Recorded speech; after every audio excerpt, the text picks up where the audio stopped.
வணக்கம் friends, welcome to அம்மா சமையல். நாம் இப்போ முட்டை மசாலா ஆம்லேட் பண்ண போகிறோம். அதை எப்படி பண்ணலாங்கிறத பார்க்கலாம் வாங்க. அதுக்கு இப்போ ஒரு 3 முட்டையை நம்ம உடச்சி விட்டு எடுத்து வச்சுருக்கோம்.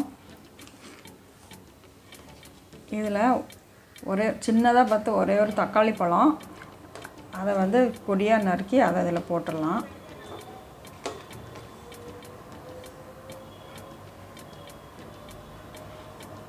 பொடியாக நறுக்கி வச்ச பச்சை மிளகா, இதையும் ஒன்று அதையும் போட்டுடலாம்.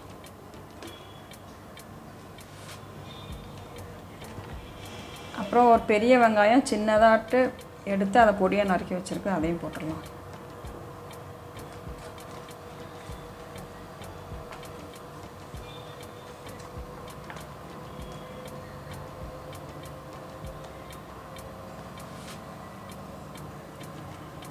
அப்புறம் தேவையான அளவு உப்பு,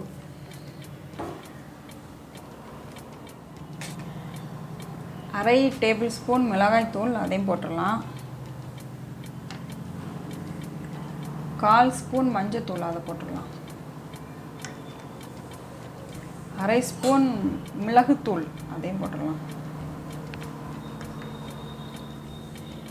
அரை ஸ்பூன் சோம்புத்தூள், அரை டேபிள் ஸ்பூன் தனியாத்தூள்,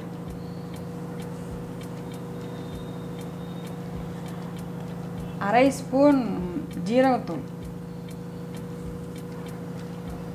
இது எல்லாத்தையும் இப்போ நம்ம நல்லா மிக்ஸ் பண்ணி எடுத்துகிட்டு வந்துடலாம்.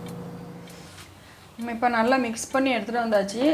இதை நம்ம இப்போ ஆம்லேட் போட்டுடலாம். நாம் இப்போ ஒரு கடாயை அடுப்பில் வச்சுருக்கோம்.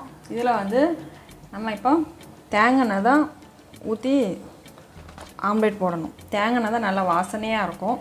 அதனால் தேங்காய் எண்ணெய் விட்டு நம்ம ஆம்லேட் போட்டுடலாம்.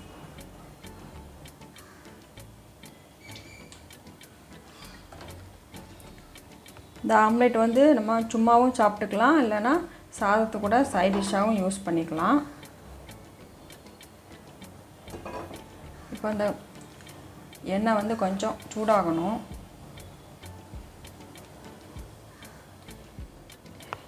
இப்போ எண்ணெய் சூடாகியாச்சு. இப்போ இதில் நம்ம ஊற்றிடலாம்.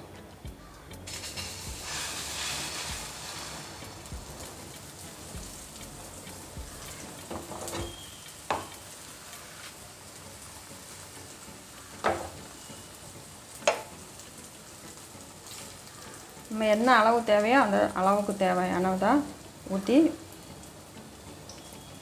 வச்சிடலாம்.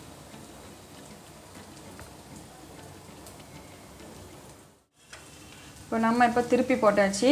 இது தக்காளி வெங்காயம் எல்லாம் வேகிறதுக்காண்டி அடுப்பை குறைச்சி சிம்மில் வச்சுருக்கோம். ஒரு நிமிஷம் வேக வச்சு எடுத்துக்கலாம்.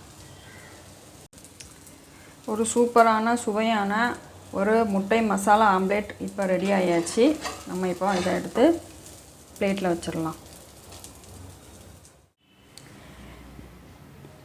இந்த முட்டை மசாலா ஆம்லேட் நீங்கள் செஞ்சு பார்த்துட்டு எப்படி இருந்துச்சுங்கிறத கமெண்டில் சொல்லுங்கள். அதுக்கு முன்னாடி இந்த வீடியோ பார்த்து உங்களுக்கு பிடிச்சிருந்தா உங்கள் ஃப்ரெண்ட்ஸுக்கெல்லாம் ஷேர் பண்ணி விடுங்க. லைக் பண்ணுங்கள், ஷேர் பண்ணுங்கள், கமெண்ட் பண்ணுங்கள். மறக்காமல் சப்ஸ்கிரைப் பண்ணி பெல் ஐக்கானையும் கிளிக் பண்ணி விடுங்க. தேங்க்ஸ் ஃபார் வாட்சிங்.